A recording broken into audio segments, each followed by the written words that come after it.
NBI na biktima ng dalawang data breach. Naritong news scoop ni Kim Gomez. Hinihinalang mahigit 45 milyong data ng mga Pilipino ang nakuha ng hacker na may alias na Zodiac Killer mula sa National Bureau of Investigation o NBI.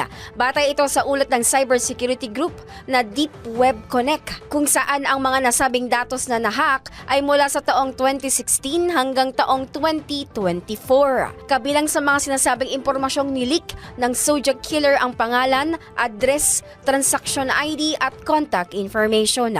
Sinabi naman ng Deep Web Connect na bago lamang sa dark web community ang nanghack at laman lamang ng profile nito ang sinasabing data breach upang atakihin ang NBI. Wala pa namang pahayag o kumpirmasyon ang ahensya tungkol sa nangyaring insidente. At yan ang news scoop. Kim Gomez, nagbabalita ng tama, naglilingkod ng tama.